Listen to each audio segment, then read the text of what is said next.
They called the land worthless before they had even seen what it could become. In the spring of 1888, a small wagon rolled slowly across the dry plains of western Nebraska. Dust rose behind the wheels and disappeared into the hot wind. Sitting on the wooden seat was Eliza Mercer, a 32-year-old widow traveling with her two children, 12-year-old Thomas and 7-year-old Clara. Ahead of them stood the land her late husband had left behind. 120 acres. At least, that was what the papers said. Eliza stepped down from the wagon and looked across the property. The sight before her was nothing like the fertile farmland her husband had described in his letters. The earth was cracked. The grass was thin and yellow. A narrow creek crossed the property, but there was no water in it. Only pale stones remained between its dry banks. Thomas climbed down beside his mother. "Where's the water?" he asked. Eliza had no answer. She looked toward the old cabin at the edge of the property. Its wooden walls leaned slightly to one side, and one of its windows had been broken by the wind. This was supposed to be the new home her husband had planned for their family. But he had never made it back. 2 years earlier, her husband, Daniel Mercer, had filed the land claim and returned east to finish his work. A freight accident had taken his life before he could bring his family west. Now Eliza had come alone. The next morning, she drove into the nearby town of Cinder Creek for supplies. The moment she entered the general store, the conversation stopped. Everyone knew who she was. "That's the Mercer widow. She brought 2 children. Doesn't she know that land has no water? She won't last through summer." Eliza heard every word. She said nothing. She bought flour, salt, seeds, and a new handle for the old shovel she had found inside the cabin. Outside the store, a wealthy rancher named Silas Rourke was waiting beside his horse. He owned thousands of acres in the region and had wanted the Mercer property for years. "Mrs. Mercer," he said, looking toward her wagon. "I hear you've finally come to see what your husband left you." Eliza nodded. Silas smiled. "That land won't support a family. I'll give you $70 for it." Eliza looked at him. "No." His smile disappeared for just a moment. "You should think carefully," he said. "A woman alone has enough trouble without fighting bad land." Eliza remembered the cracked soil. She remembered the empty creek. Then she remembered Daniel's letters, and the future he had once imagined for their children. "The land isn't for sale." Silas studied her face. "Time changes people's minds." He rode away. Eliza watched him disappear into the dust. For the next several days, she worked from sunrise until dark. Thomas carried water nearly a mile from a neighbor's well. Clara helped repair blankets and clean the cabin. But Eliza kept thinking about one question. Where could they find enough water? One morning, a local well driller named Jory Pike visited the property. He examined the ground and shook his head. "There's clay beneath the surface," he said. "You might find water at 240 feet. Eliza swallowed. "And the cost?" $300. "Maybe more." Eliza had less than 50. The answer was clear. A deep well was impossible. That afternoon, while walking beside the dry creek, Eliza met an elderly woman named Tansy Reed gathering wild plants among the stones. Eliza told her about the well. Tansy listened quietly. Then she looked across the empty prairie. "Stop asking the ground for water," she said. "Ask the sky what it leaves behind." Eliza frowned. Tansy pointed toward the dry creek. "Rain comes fast. The land lets it escape just as fast. Maybe you don't need more rain. Maybe you need to keep the rain you already get." That night, Eliza searched through an old wooden chest that had belonged to Daniel. At the bottom, beneath his clothes and papers, she found a small notebook. It had belonged to her great-grandmother. Inside were drawings of curved trenches built across dry farmland. One sentence had been underlined several times. Rain belongs to the prepared. Eliza read the words again. Then she studied the drawings. The trenches were not straight. They curved across the land, slowing rainwater and giving it time to sink into the soil. The next morning, Eliza walked the entire property. She carried wooden stakes, a length of string, and the old notebook. For the first time, she stopped looking at the land as something that had failed her. She began studying it. She noticed that the eastern side of the property was slightly higher. She noticed where old stormwater had once traveled. She followed those paths with her eyes. Then she placed the first stake in the ground. Thomas watched her. "What are you doing?" Eliza tied the string between two stakes. "Learning," she said. By the end of the week, a curved line stretched across the prairie. It was the beginning of a plan. Everyone else in Cinder Creek was planting seeds. Eliza picked up her shovel. She was going to plant something different first. A ditch. The first shovel struck hard clay. The second was worse. By sunset, her hands were covered in blisters. The next morning, she returned. And the morning after that. Slowly, a shallow trench began to appear across the dry prairie. People noticed. Farmers talked about it. Ranch hands laughed about it. Children pointed at it when they passed on the road. Soon, the trench had a name. The Widow's Ditch. Then came another name. The Useless Ditch. Eliza heard both. She never stopped digging.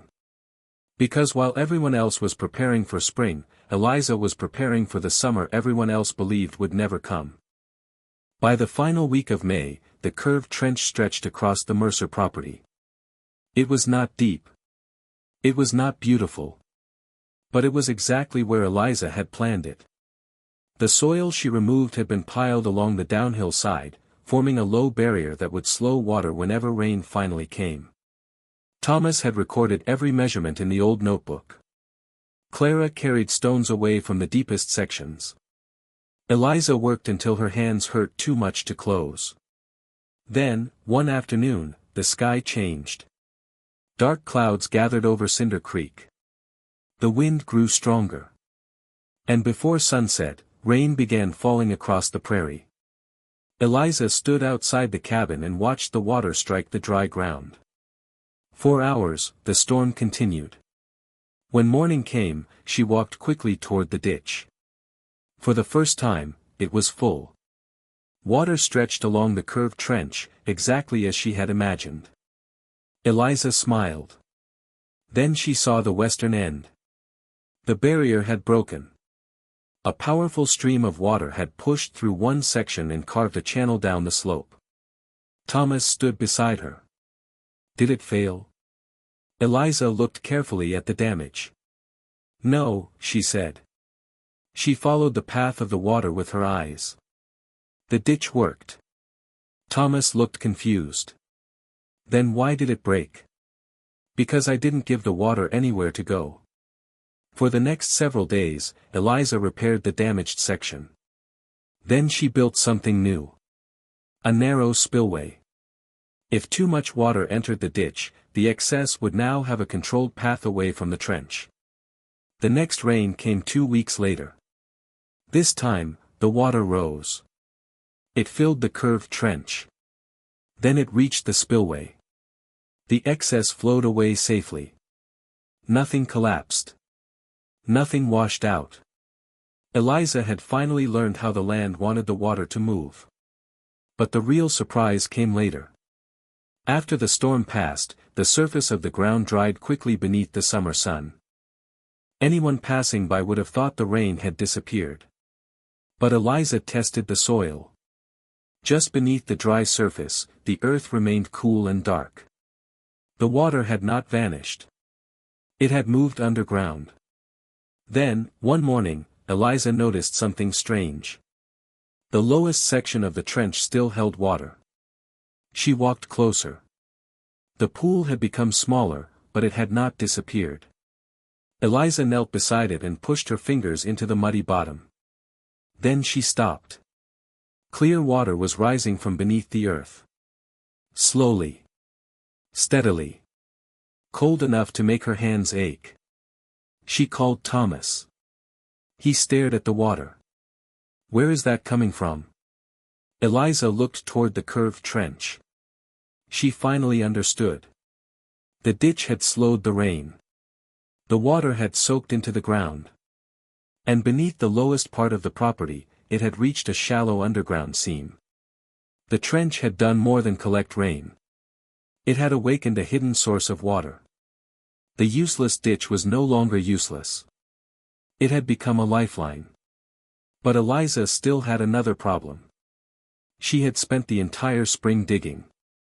While other farmers were already planting green rows across their fields, her seed sacks remained untouched. In June, she finally began planting. Sorghum first. Then corn. Squash went into the softer soil near the trench. Beans were planted in narrow rows where the ground remained moist beneath the surface. The town laughed again. "You're too late," one farmer told her. "Even your ditch can't change the season," another said. Eliza ignored them. Thomas carefully recorded every planting date. 7 days later, the first shoots appeared. The plants closest to the ditch emerged first. The rows farther away remained bare. Eliza measured the distances. She checked the soil. She compared each section. The pattern was undeniable. Where the ditch had slowed the rain, moisture remained beneath the surface. The crops were growing because the water had been stored underground. Thomas wrote everything into the notebook. For the first time, Eliza felt that the old pages had become more than instructions. They had become proof. Then July arrived. The rain stopped. The heat became unbearable. Day after day, the sun burned the prairie. Temperatures climbed above 100 degrees. The grass turned yellow. Then brown. Flowers disappeared. Farmers watched their crops wither. Corn leaves curled inward. Fields cracked beneath the heat. The drought had arrived. Across Cinder Creek, people began losing hope. But on the Mercer property, something completely different was happening. The sorghum remained standing. The squash leaves stayed green. The corn continued growing. The beans survived. Eliza stood on the top of the ditch and looked across the land. Brown fields surrounded her property in every direction. But inside the curved line of the trench, life remained. The difference was impossible to ignore. The same people who had once laughed began arriving to see it. Farmers stepped from their wagons. Women crouched to touch the soil. Ranch hands examined the water. Nobody called it useless anymore. Then Silas Rourke returned. He looked different. His horse had lost weight. Dust covered his clothes. The confidence he had carried months earlier was gone. He stopped beside the ditch and stared at the green fields. Then he saw the clear water at the lowest point. "How does it work?" he asked. Eliza continued holding her shovel. Silas looked toward the surrounding brown land. "My ponds are dry," he said. "I've lost cattle." Eliza said nothing. Silas took a breath. "I'll pay you." He offered a large amount of money. More than enough to buy supplies for years. Eliza looked at the water. Then she looked at her children. "No." Silas's face tightened. "I was trying to be reasonable. You were trying to buy my water. I can make this easier for you." Eliza shook her head. Silas leaned forward in the saddle. "There are other ways to settle land disputes." The meaning was clear. He was threatening her. He mentioned lawyers. County records. Land requirements. Technicalities that could be used against a widow who had spent weeks digging instead of planting. Then he turned his horse and rode away. That evening, Eliza sat outside the cabin with the old notebook beside her. She had defeated the drought. But now she faced something different. A man with money, power, and the determination to take what she had built. The ditch had survived the storm. Her crops had survived the drought. Now Eliza wondered if her claim could survive Silas Rourke. And she knew the hardest part of her fight had only just begun. The ditch was not just saving her crops. It was saving them. But Silas Rourke was not willing to accept that. 3 days later, a county deputy arrived at the Mercer cabin. He carried a legal notice. Eliza opened it. Her hands became still. Silas had filed a petition claiming she had failed to properly cultivate the land. The argument was simple. She had spent critical planting weeks digging a trench instead of planting crops. According to Silas, she had neglected the land. Therefore, her claim should be taken away. Eliza read the document twice. Outside the cabin, people were still collecting water from her ditch. The irony was almost unbearable. The very work Silas was using against her had become the reason dozens of families were surviving. But the law did not care about irony. A hearing date was set. Late in August, the county courthouse was filled. Farmers crowded the back rows. Ranchers stood along the walls. People who had once called the ditch useless now wanted to hear what the judge would decide. Silas arrived with a lawyer. The lawyer spoke first. He described Eliza's ditch as unnecessary earthwork. He argued that she had wasted valuable planting time. She neglected the agricultural purpose of the claim, the lawyer said. Instead of cultivating the land, Mrs. Mercer spent weeks digging. The words sounded reasonable. That was what frightened Eliza. The judge listened carefully. Then he turned toward her. Mrs. Mercer, your response. Eliza stood. She did not talk about being a widow. She did not ask for sympathy. She did not describe how difficult her life had been. Instead, she talked about the land. She explained the slope of the property. She described where rainwater traveled during storms. She explained how the curved ditch slowed runoff. She described the spillway. Then she showed the judge the old notebook. Inside were months of measurements. Rainfall dates. Water levels. Soil conditions. Planting dates. Crop growth. Everything Thomas had recorded. Then the witnesses came forward. Adeline Bell testified that her family had collected water from the Mercer property during the drought. Jory Pike, the well driller, explained that he had never seen soil retain moisture so effectively during such a severe dry season. The storekeeper confirmed that Eliza had purchased tools and seeds from the beginning. Other families testified that she had never refused anyone water. Silas's lawyer tried to dismiss the evidence. But the facts continued to build. Finally, Thomas walked to the front of the courtroom.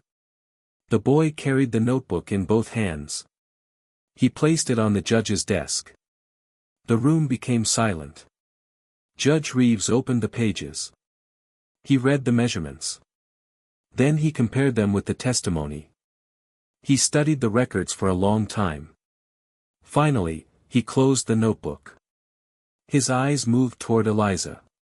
The purpose of a homestead claim, he said, is productive use of the land. Nobody moved. The evidence shows that Mrs. Mercer improved the land. He paused. She cultivated the land. Another pause. And she produced a crop from the land. Silas shifted in his seat.